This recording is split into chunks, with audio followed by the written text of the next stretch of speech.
I am Daniel Lucas, and welcome to Food 101. Food, people. Let's talk about food. And today, I have my special guest. He's my co host on Book 101 Review.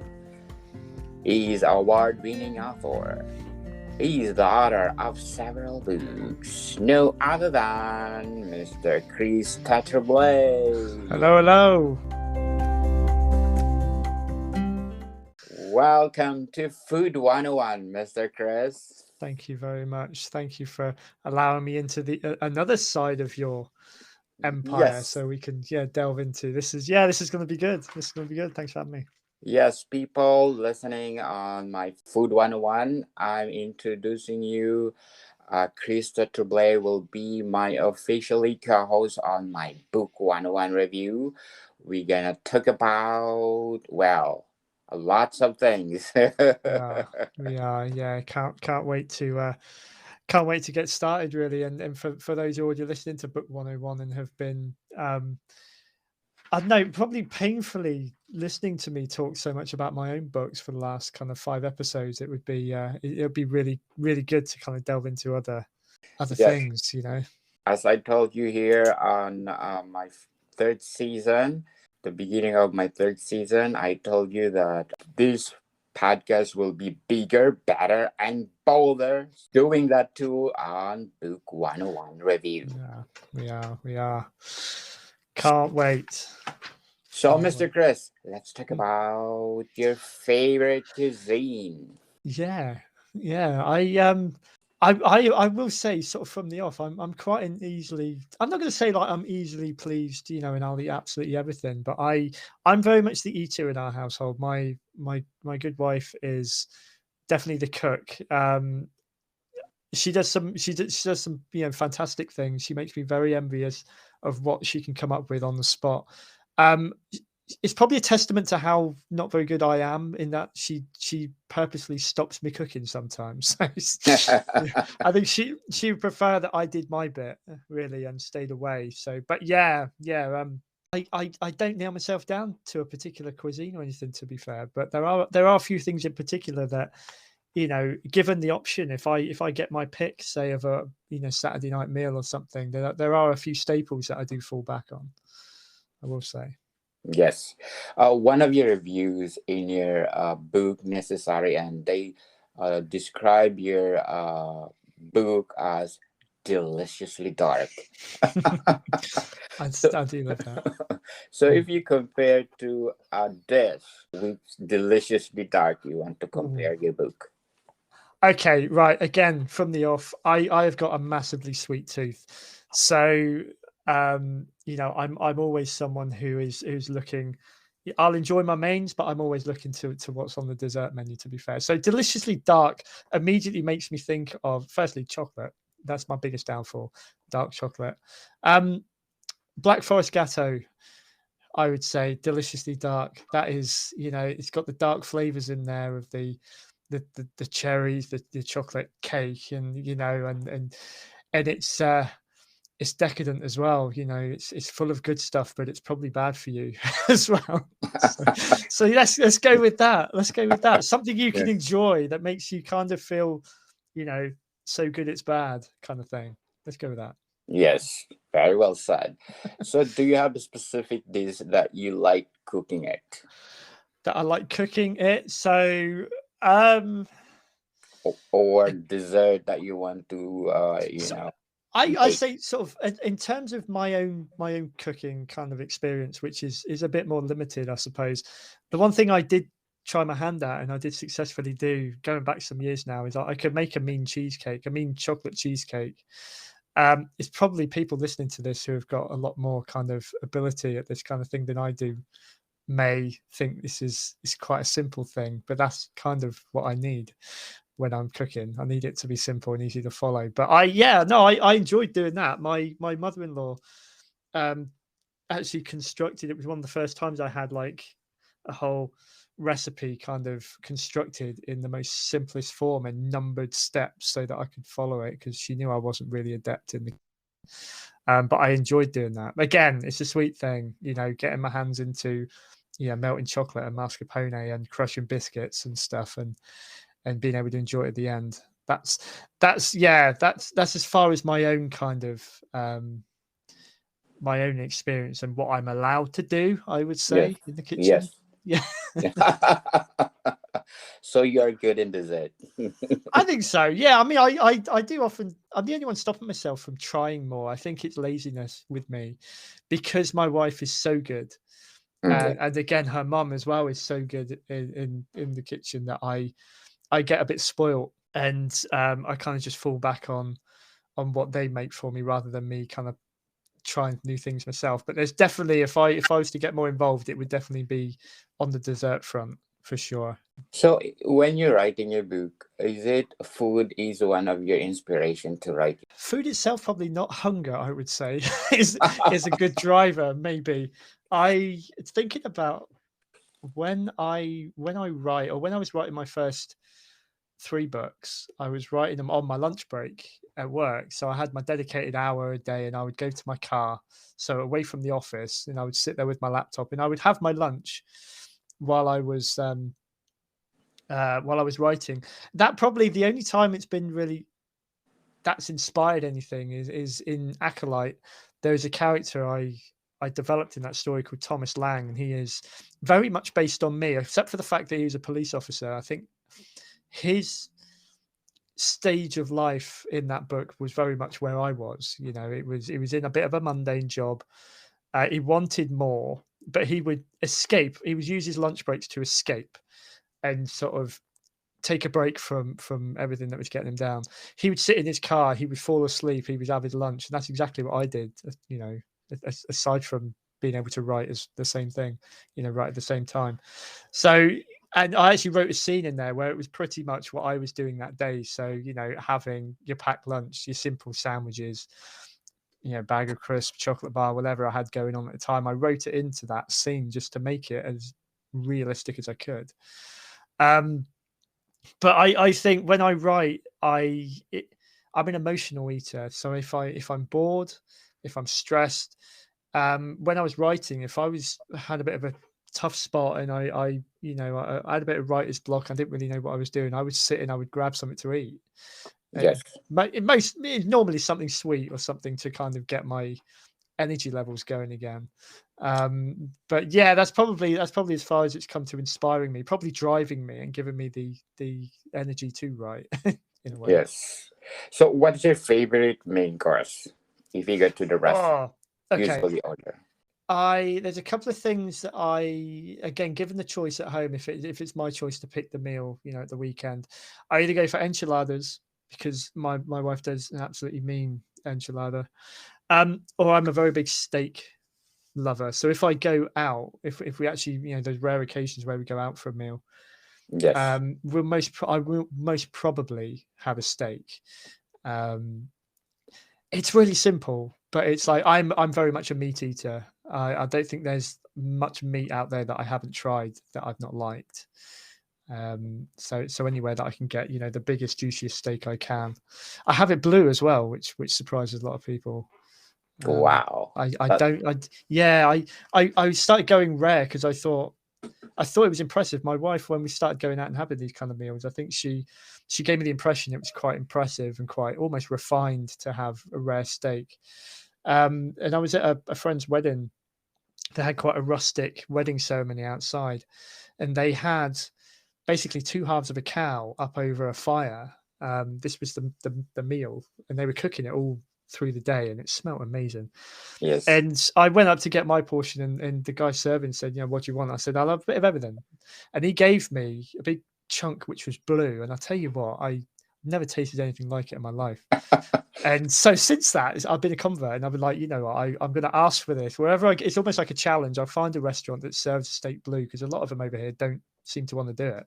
Yes. But yeah, there you go. Blue steak or enchiladas. That'd be awesome. So what's your favorite soup? My favorite soup.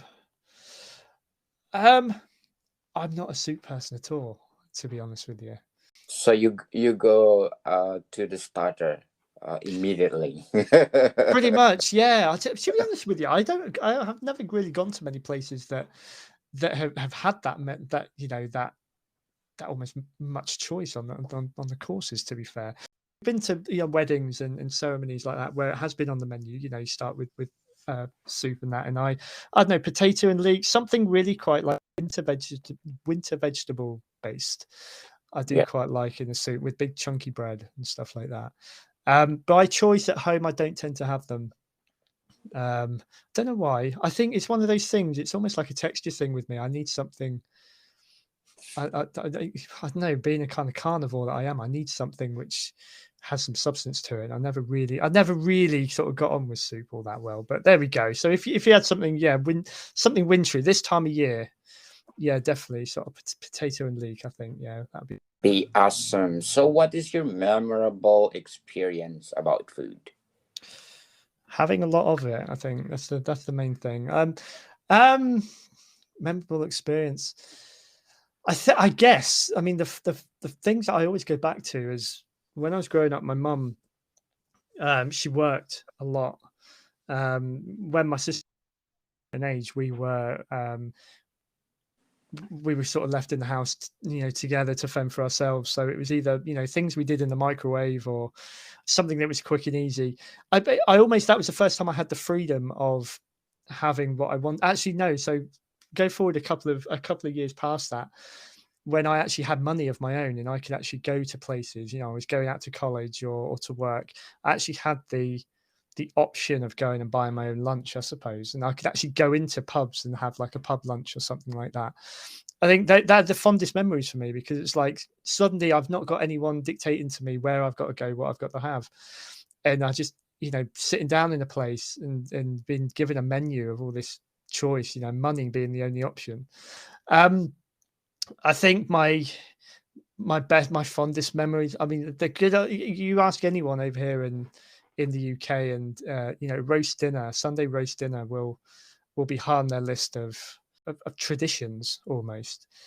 Every Sunday, if you're lucky, you pile around as a family and you have a roast dinner. My nan's roast dinner that always takes me back, because we were always, every weekend we'd go over to my nan's and she'd do a full roast dinner, and it would be, it'd be myself, my nan, my granddad, my sister, my dad's, aunts and uncles, whatever, if they were around. It was a big family occasion. And I think I still, where we can't have that, because, we can't get all the family together all the time, or we simply haven't got the time to have things like that every week. I do miss it.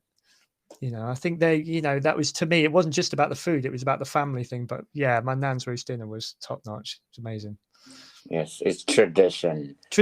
That is it. Yeah, it's the same with Christmas. It's the one thing, aside from everything else that comes with Christmas, you got to be honest. The Christmas dinner is the height of the, it's the pinnacle of the year. It's what they say over here, that everyone trains for 51 weeks of the year to get the perfect roast dinner for Christmas. Yes, that's true. So, people listening on Food 101, that is Mr. Chris Tetreault-Blay on the food side. Yes. So let's talk about your Voldemort Apocalypse trilogy. So let's summarize those 3 books, so that my listeners at Food 101, they can understand what we're talking about. Okay, I'll do my best, because this isn't always, as typically as a writer, the one thing I do really badly is talk about my own stuff and be able to sell my own stuff. So the Voldemort Apocalypse trilogy, it was the first. Basically, it's the first. It's where my writing journey started. So I had an idea that came from my fascination with the prophecy that the world was going to end in 2012, specifically 21st of December 2012. If anyone's familiar with the Mayan prophecy around that time, so I this inevitable date came and went with no great fanfare, and I decided, obviously hasn't happened to the world, because everyone's still here carrying on as we were doing the day before. But it got my mind thinking, what if the end of the world had started, but it's not just going to be like one event which sees us all off in one go. What if the end of the world had actually started, but it starts somewhere very remote that nobody is even aware of at the time, and something that happens there has a knock-on effect, which eventually could lead to, you know, worldwide disaster. It's a very uplifting thought to have. So the story starts with Acolyte, and it's told over 2 time periods, really. So the main event, the sort of climax, happens in 2012. So I try to it's all what happens in 2012 is because of something dark that happened, some dark ritual that actually was carried out in the late 1600s, that's been bubbling away, literally below this moorland community called Wildemore, very, very remote sort of society. And over that sort of course of 300 or 400 years, it's sort of this evil has been waiting, and it's been waiting for its chance to come forward, grow in power, and unleash whatever evil that it's there to do. Which happens in 2012. And my idea was, I'm going to tell both halves of the story at the same time. So in each of the books, particularly in the first 2, Acolyte and the Sowing Season, you get me moving this, explaining what is happening in present day, but also why that is happening. It's linked to what happened in the late 1600s. And you get to the final part of Gods and Insects, where it all comes to a head, and you live out those final days in Wildemore in 2012, and you see characters grow through the 3 books. You see characters that you love not make it to the end, and you got ones that you are just hoping get their comeuppance, but also you've got the heroes you're pulling for. So it's got everything, really. It's got suspense, it's got, you know, it's a bit of gore, it's dark, it's horror at the end of the day, but I've tried to make it compelling, you know, suspense, bit of intrigue, you know, a bit of mystery in there, you know, everything that was inspiring me at the time, really. It's a bit of a melting pot of everything that you know I enjoyed reading and watching, I think, up to that point. Yes, if you are interested to read them, one of the comments of Mr. Chris books, it will haunt you with the rest of your life. I might put that on my tombstone, actually, to be honest with you. I Yes. like that one. That's cool. There you go. And one of the comments too, deliciously dark. Links very nicely to why we're here today. Yeah. Yes. Yeah. Yeah. And My readers are too kind, really. But thank you guys for anyone who makes a comment like that. It does, you know, it does inspire me. You know, it does make me realize that, you know, whereas I might not sell thousands of copies, there's people out there who pick them up and they do enjoy them, and it you know, it speaks to someone out there at least. yes, before we go on, Mr. Chris, I want to shout out those people listening in India. I'm number 34 on Apple Podcasts. Sri Lanka, number 11. Taiwan, number 34. Turkey at 22 spot. Great Britain, thank you so much, 132. Canada at number 26. Philippines at 30. And Jordan at 33 spot. Thank you so much for supporting this podcast. Also, aside from Wildemore Apocalypse Trilogy, Mr. Chris had the children's books. Yes. So would you like to talk about it, Mr. Chris? Yeah, can do. Yeah. So I've got 2. The funny thing, the one thing people find funny when they delve into my books is I've gone to 2 completely separate ends of the scale. It's not by chance. There is a reason for it. One thing I always wanted to do when I started writing is I wanted to be able to write a children's book, really, for my kids. I've got twin. They're nearly 9 in April, but I started writing my horror stuff when I knew that they were when I knew my wife was pregnant. So they've been a source of inspiration, indirectly or directly, to me. And I wanted to write children's books for them that they would enjoy as much as the ones that we were buying and reading to them. So if you've got anyone listening out there who's got children in the ages of about 2 and 6 who enjoy picture books, rhyming picture books, and you yourselves like reading them as the parents, you'll find my 2 books. It's A Long Way to the Moon, and It's a Long Night for Santa. They both involve my cute main character, simply called the Little Brown Moth. He is exactly as the name suggests, and they're intended as they're great bedtime stories, but they could be enjoyed at any time, and I think for any age, even if you've got older children who like to read to younger siblings or back to you as parents. I've heard loads of people from across different ages who have enjoyed reading these. So they're inspired by the likes of Julia Donaldson, if you're familiar with stories like The Gruffalo and Room on a Broom and others. So they're rhyming. They've got a nice rhythm, a cute story. I'm very, very proud of those books, really, because it kind of showed myself as much as anyone what else I can do, and I've had some lovely response to them over the last few years, and you can find them both on Amazon, and It's a Long Way to the Moon is actually available also as an audiobook. So if you or your children like to listen to books as well as read them, especially at bedtime, you can pick that one up on Audible as well. Yes, let's support Mr. Chris. And this is a Food 101, not Book 101 review, people. Okay. But we are promoting our third season that coming soon. So please do listen to our Book 101 review on the third season starting on the second week of February. Oh, what else you can say about food? What's there not to say? What's there not to like, really, if you like me? And I think that there's things to be said for having refined taste, and only wanting to eat certain things. But I think I wouldn't have got very far if I was like one of those. I think because I've relied on food for a lot. I do. It helps me get by. It helps me through tough times. It helps me. It gives me something to look forward to at the end of the day. If anyone meets me and wants to, get on my good side at all, or show me that you love me, just get me something that is good chocolate content in it, and you'll be well on your way. So yes, yes, chocolate, people. yes.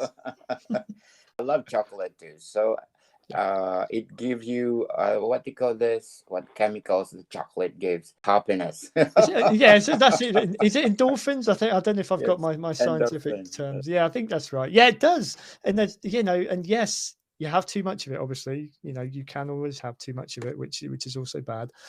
Yes.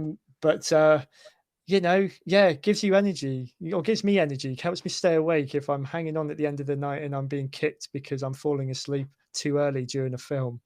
It does reaching for the old chocolate bar, and that does help me sort of get through it. So there's a lot to be said for it. Yes. Let's talk about global warming. What's happening today? Do you think that really affect the production of food? Oh, wow, what a question. I, not having an expert opinion in this, my answer would be, how could it not? At the end of the day, I think it's affecting everything, isn't it? To be honest. So, I mean, the more it changes our climate, of course it's going to affect, how food is grown, how it's produced. I used to, sidetracking a little bit, for a short time, I used to work in the wine industry, and I got to learn a lot about the production of wine and the impact of weather, really, and climate on the yield, how many grapes, how much wine can be produced in a year, but also the quality from one year to another. If you've had a particularly bad season where it's been too wet, too cold, not only have you not got enough wine produced, it's not as good quality as it was sort of the previous year, or when you had the perfect conditions. So yeah, absolutely, I think in that sense, if you're talking about crops and things like that, how could it not have an impact? Very well said, Mr. Chris. Yes, global warming really affected us in terms of production, especially in North America. If they are in the United States, if they are plagued with drought or flood, and even in Mexico, because they are the leading producer of vegetables and things that we need here in North America. So people, let's combat global warming because it really affected crippled our economy, and let's do our best to do our share to be part combat climate change. Absolutely. So, Mr. Chris, invite the people, buy your books or read your book. So if anyone out there has got access to Amazon, you can find me on there. There's only one of me. Luckily, I've got a name which isn't it isn't that difficult to find. So Chris Tetreault-Blay. Yeah, you can find any of my books on Amazon at the moment. So the Wildemore Apocalypse, the first two parts are out there at the moment, Acolyte and the Sowing Season. You can also find A Necessary End, which is my more kind of standalone horror anthology, I guess you'd call it. But you can find my children's books on there that I mentioned before. They're all available in ebook form. My children's books are available in paperback. A Necessary End and It's a Long Way to the Moon are available in audio form on Audible. So yeah, you really, if you've got Amazon, I am kind of branching out. I've got the third part of Wildemore Apocalypse will be coming this year, hopefully. That's a big project I've got to actually go and I've got to try and re-release that myself, but I'm trying to get them all out as paperback as well. I've recently taken all the books back under my own sort of publishing company, so I'm trying to sort of get them back out there myself. But yeah, if you like something dark, deliciously dark, Yes. Then you'll find my horror stuff. If you like something a little lighter, for your little ones, you'll find my children's books. Yeah, and if you like hearing me waffle on about books, you can find me the episodes that I've done with your good self over on Book 101, and I'm really looking forward to moving ahead and being able to talk about other books, other writers out there that have inspired us, or given us food for thought. Nice link. Yes, if you want to listen to my interview with Mr. Chris Tetreault-Blay about the books, please do listen Book 101 review. And once again, we are inviting you to listen to our third season. It's coming this February. My officially co-host, Mr. Chris Tetreault-Blay.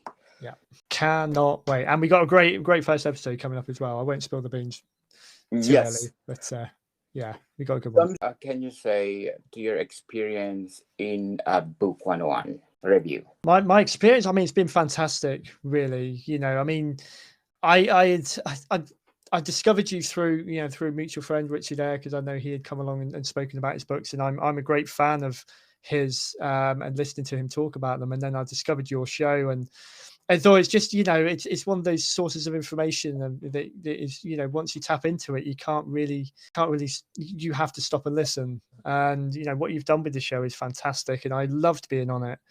It's the first time I've only done a couple of interviews before. I've done a whole podcast, a 2 podcast series of my own, where I delve into the stories behind my books.